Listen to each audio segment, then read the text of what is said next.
Hello students, today we are discussing a question from ISS 2019 paper 2. And the topic is statistical inference and the question you can see on screen. Let the random variables x1, x2, x3, xn are following uniform theta, theta plus 1. Then which one of the following statement is not correct? So we will check each and every option one by one. So to prove option number 1 is very easy because we know that expectation of xi equals to theta theta plus 1 upon 2, that is 2 theta plus 1 upon 2, and expectation of observation and expectation of sample mean both are equal. So expectation of x bar is equals to 2 theta plus 1 by 2. We can write 2 theta plus 1 by 2 as theta plus half. If we can take half from right hand side to the left hand side and we move minus half inside the expectation, then we can write expectation of x bar minus half equals to theta.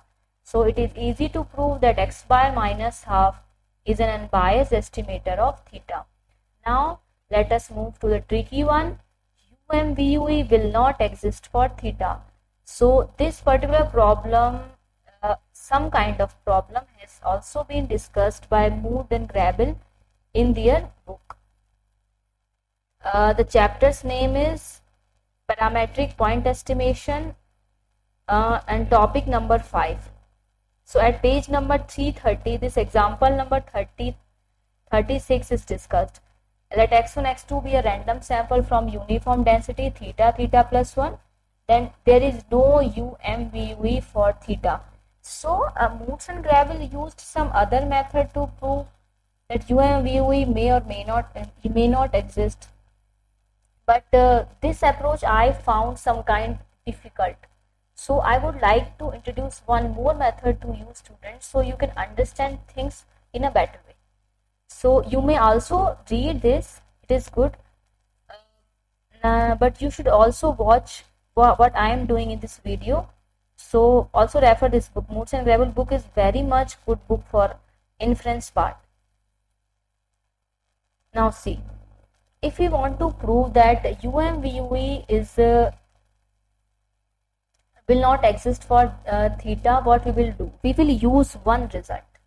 So what is that result? It is very much easy result. We have one set capital UX is a set of all estimator small ux such that all ux are unbiased estimator of 0, and we have other set like capital Vx which is set of all such small vx such that small vx are unbiased estimator of g theta. And this particular g theta in our question is given as theta. So we will prove it for general g theta, then it is already proved for theta also. Then for Vx to be, I should write a necessary and sufficient condition.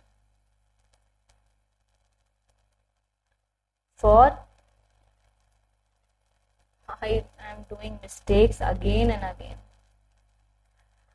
A necessary and sufficient condition for small vx to be an UMVUE is expectation of Vx ux is equals to 0 for every ux belonging to capital U.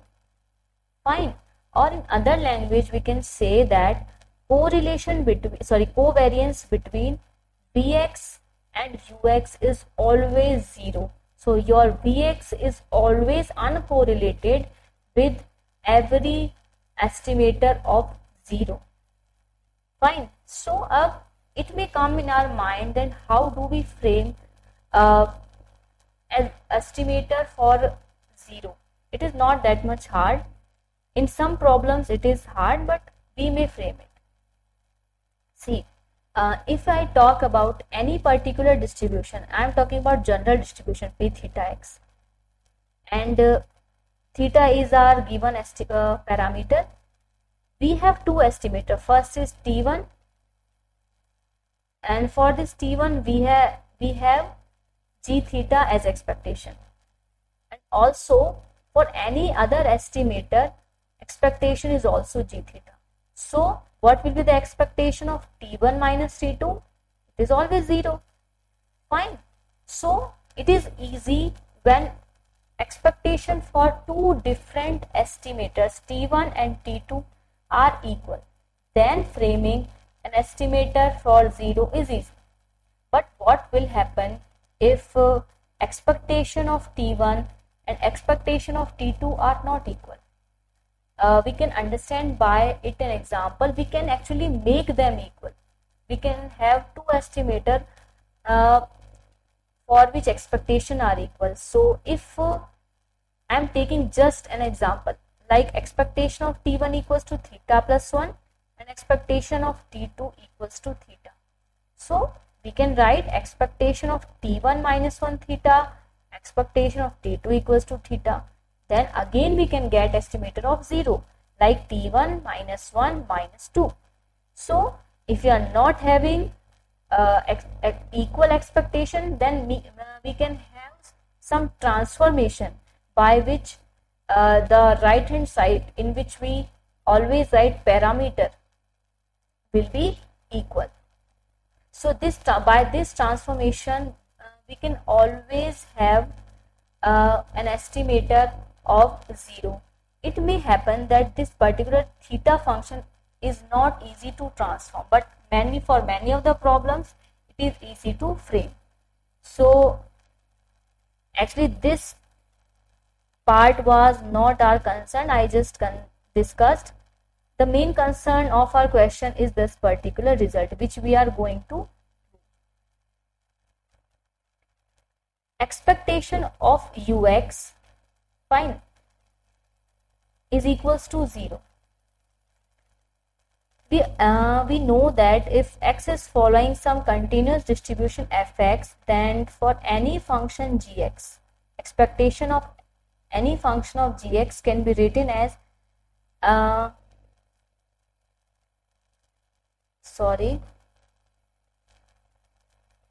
gx, fx and dx. This is we will write limit of x here. So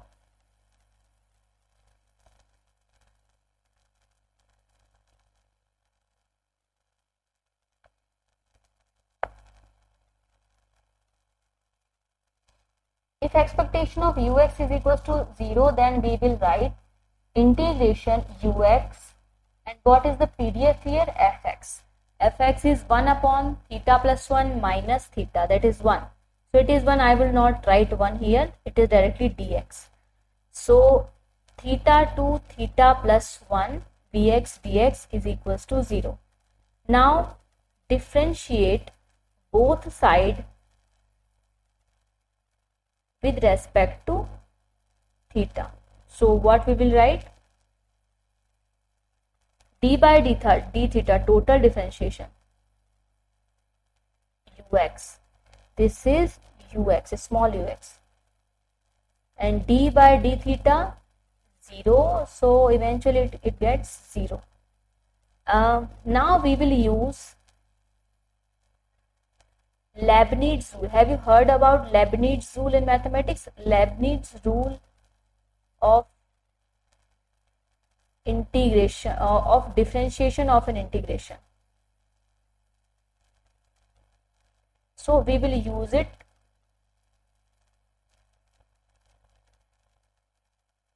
Let me write the result first.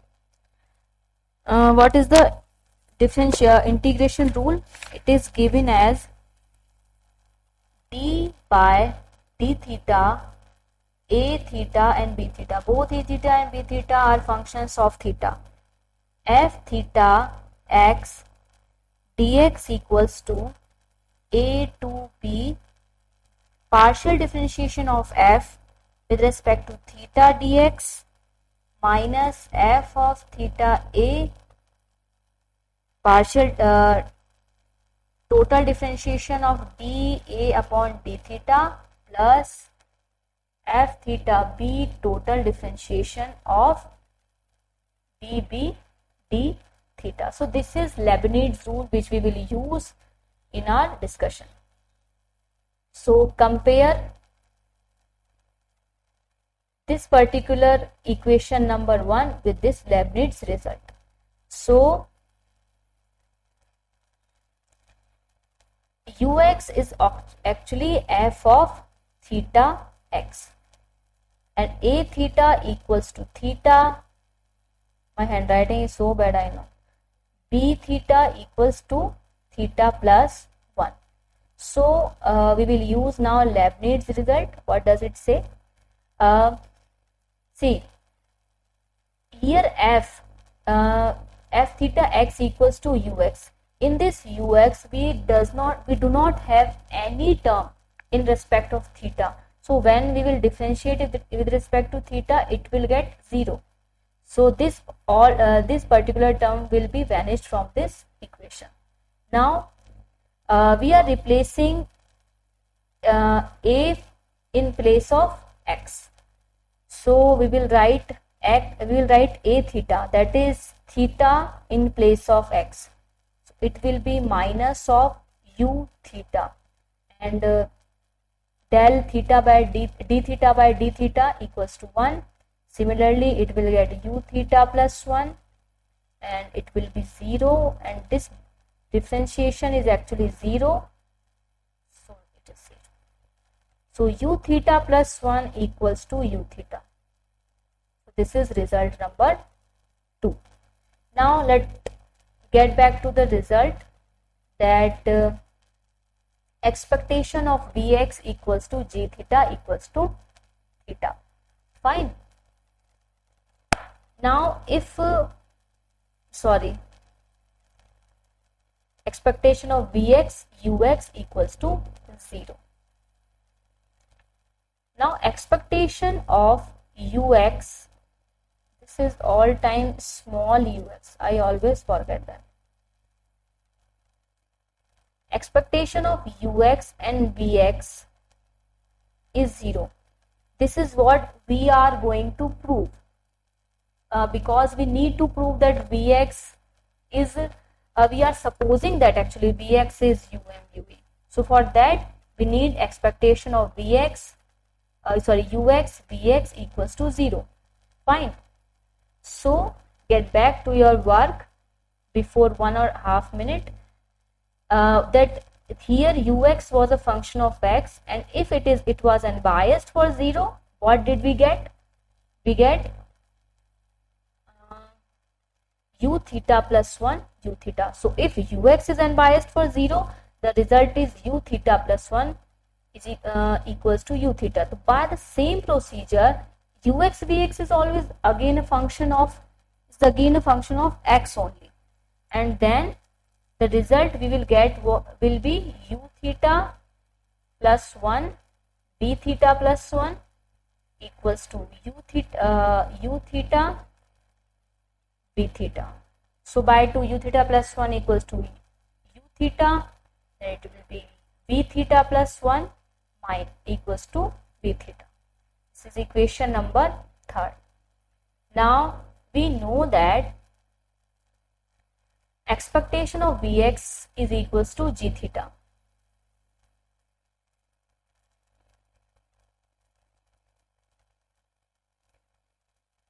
If expectation of Vx is equals to g theta, then what do we write? We write it like theta plus 1 Vx dx equals to g theta, and again using the same procedure that we differentiated both sides with respect to theta, and let me write it, otherwise you will say ma'am doesn't work. D by d theta dx g dash theta. So just look at the left hand side. d by d theta, theta, theta plus 1 ux dx. What we get in the left hand side, minus u theta plus 1 by the Leibniz rule. Same for we will get for Vx. So it will be V theta plus 1 minus V theta equals to G dash theta. Now this is equals to 0 because we have proved in equation 3. So G dash theta equals to 0. So G theta must be some constant function. Then only the differentiation of G theta is 0. Now think that if we are estimating a parametric function that is actually a constant, there is no term related to theta, then what? Then why we will do the stupidity that we are estimating a function that doesn't have estimate, that doesn't have parameter. So this result is actually absurd. We are not getting any information about theta. So our assumption that this Vx can be a UMVUE for theta is wrong. So there cannot be any UMVUE for theta. So this option number B is again correct. See, now we will prove that this option number C is again correct. First of all, don't get confused that this is xn inverse. Understand?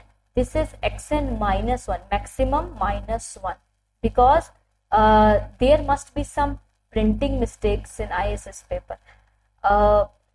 If it is actually xn inverse, then it can't be true. I can prove it by example. Let theta, and take any observation, any uniform observation, 2.1, 2.2, 2.3, which are lying between the same interval to theta plus 1. Then what will we do? Actually, we will prove it later that xn inverse is a misprint. We will prove it later. Before that, let me prove the actual interval we get for an MLE. Fine. See, what is your fxi? Our fxi is 1 when all observations are lying between, not all observation. When any observation fxi is lying between theta and theta plus 1, otherwise it is 0. And what will be our likelihood function? That is 1 upon, product I12 and fxi. It will be 1 when all observation x1, x2, xn are lying between theta plus 1. Because if a single observation is out of the interval theta plus 1, then your product of xi will get 0. Fine. Now just think about this particular inequality.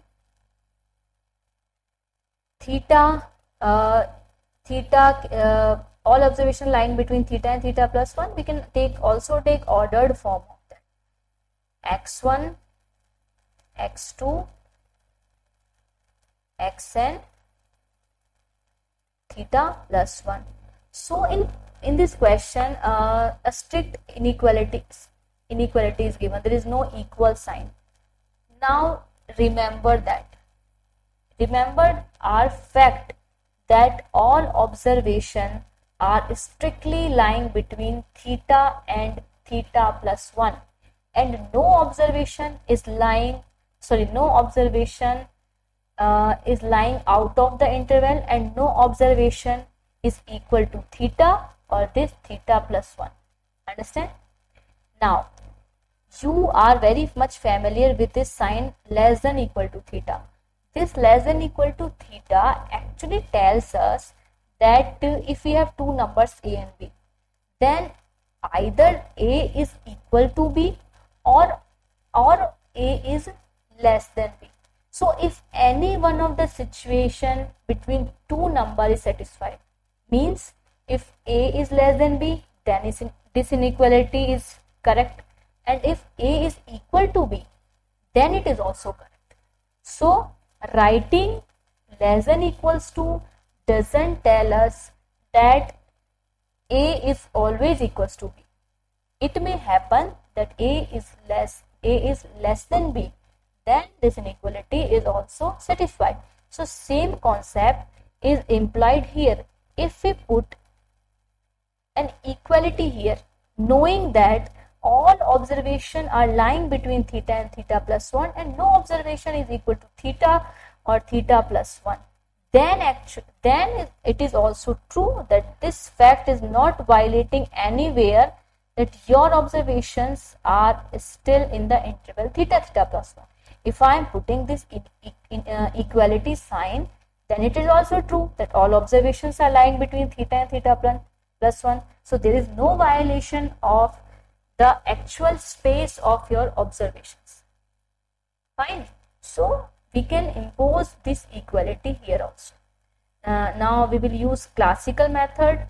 We have used in many questions, theta less than x1, xn minus 1 is less than theta. That implies theta cap should belong in xn minus 1 and x1. So that was the actual interval I was talking about, discussing the option. So that is why the actual interval was xn minus 1 and x1. So according to this, it should be 1.3 and 2.1. This should be the actual interval. And if you think that xn inverse is it is not a printing mistake, then xn inverse here is actually 0.44, and 0.44 is out of this particular interval. So again we will say that this is a printing mistake, so we will not think about that. This is the correct option of your question. So finally, what will be the answer? If it is xn minus 1 x1, then it is a correct option for having an MLE. Now x1 is this statement that x1 is an MLE is true. Fine, but sufficiency is not actually true. Why it is not true? See, I can prove it here actually.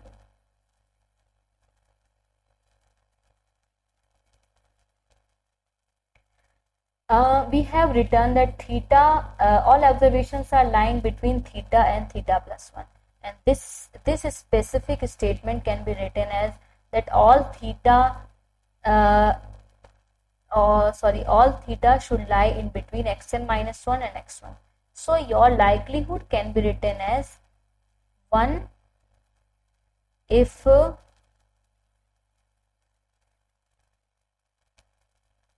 or I should go through some other process. Let me write it again.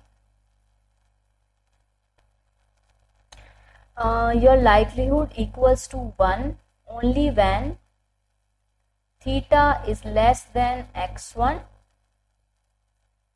is less than xn and less than, or you can only put strict inequality theta plus 1. Fine. Now recall Neyman factorization theorem, by which we always prove that there is a sufficient statistics. So we have to break this likelihood function into a function of observation and parameters in statistics. A function of why it is always to teach on online. Why it is hard to teach online. So get back to the question. We can prove that two estimated T1, T2 are sufficient for theta, jointly sufficient for theta, if we can write likelihood function as G T1, T2 theta and Hx. Fine. So using this Neyman factorization theorem, we can write it as,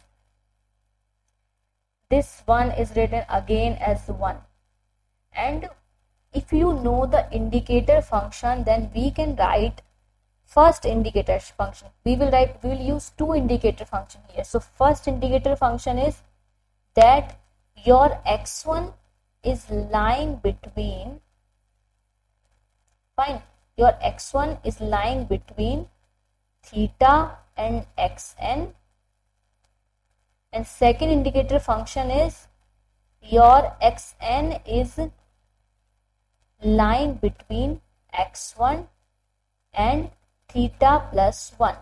So it is actually a function of g, theta, xn and x1, and hx is h of x1, x2, xn is actually 1 here. So this one is written as h, x1, x2, xn, and all this rest of the part is written as g, theta, xn, x1. So this is sufficient to prove that xn and x1 is jointly sufficient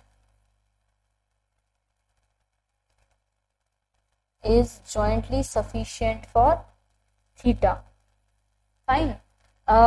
See, single x1 is not sufficient for theta. Why? Because if you think that this particular x1